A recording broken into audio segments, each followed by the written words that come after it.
एक तरफ राहुल गांधी और मल्लिकार्जुन खड़गे झारखंड और महाराष्ट्र में जमकर मुफ्त की गारंटियां बांट रहे हैं और दूसरी तरफ कांग्रेस की गारंटियों तले दबे हिमाचल और कर्नाटक जैसे राज्य कंगाली के करीब पहुंच चुके हैं।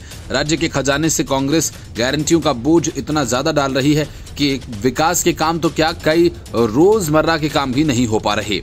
यही वजह है कि जब डीके शिव कुमार ने मुफ्त बस यात्रा की स्कीम की समीक्षा करने की बात कही, तब मल्लिकार्जुन खड़गे बेहद नाराज हो गए और उन्होंने यहां तक कह डाला कि राज्यों को अपनी हैसियत के हिसाब से ही मुफ्त की योजनाएं चलानी चाहिए। इसको लेकर कांग्रेस में काफी हंगामा हुआ, लेकिन अब कर्नाटक के सीएम सिद्धरमैया ने भी इस बात को स्वीकार कर लिया है कि मुफ्त की गारंटी खजाने पर बेहद भारी है।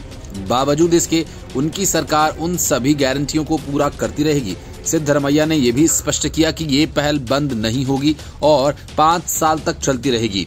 उनका ये बयान कांग्रेस अध्यक्ष मल्लिकार्जुन खड़गे की उस सलाह के बाद आया जिसमें उन्होंने कहा था कि राज्य इकाइयों को केवल उतने ही वादों की गारंटी देनी चाहिए जिसे पूरा किया जा सके और जो वित्तीय रूप से सक्षम हो। इन टिप्पणियों को कर्नाटक सहित अन्य कांग्रेस शासित राज्यों के लिए एक नसीहत के तौर पर देखा गया था।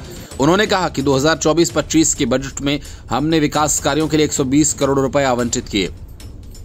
इसमें से केवल 56,000 रुपए गारंटी के लिए और 60,000 करोड़ रुपए से अधिक विकास कार्यों के लिए आवंटित किए गए हैं। स्वाभाविक रूप से ये राज्य के खजाने पर बोझ होगा, लेकिन हम विकास कार्यों को रोके बिना इसे मैनेज कर रहे हैं और हम सभी खर्चों को पूरा भी कर रहे हैं। उन्होंने कहा, प्रधानमंत्री नरेंद्र मोदी जी ने खुद राजस्थान में बयान दिया था कि अगर ये गारंटियां लागू की गई तो कर्नाटक सरकार दिवालिया हो जाएगी और विकास कार्यों के लिए पैसा नहीं बचेगा, लेकिन ऐसा नहीं हुआ। उन्होंने कहा कि हम मई 2023 में सत्ता में आए और सभी चुनावी गारंटी योजनाओं को पूरी तरह से लागू कर चुके हैं। खड़गे की टिप्पणी के बारे में पूछे जाने पर सिद्धरमैया ने दावा किया कि उनके बयान को गलत तरीके से पेश किया गया। उन्होंने भाजपा के उन आरोपों को भी खारिज कर दिया कि कांग्रेस शासित हिमाचल प्रदेश और तेलंगाना की सरकारी कल्याणकारी योजनाओं को लागू करने के कारण सरकारी अधिकारियों को वेतन देने में असमर्थ हैं।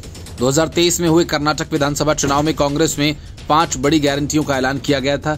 इनमें गृह लक्ष्मी योजना के तहत महिलाओं को हर महीने 2,000 रुपए, युवा निधि के तहत बेरोजगार स्नातकों को 2 साल के लिए 3,000 रुपए, डिप्लोमा धारकों को 1,500 रुपए, अन्न भाग्य योजना में गरीबी रेखा के नीचे हर परिवार को हर महीने प्रति व्यक्ति 10 किलोग्राम चावल, सखी कार्यक्रम के तहत महिलाओं के लिए सरकारी बसों में मुफ्त यात्रा, गृह ज्योति योजना के तहत हर घर को 200 यूनिट मुफ्त बिजली दिए जाने का वादा किया गया। Bureau report, news of India.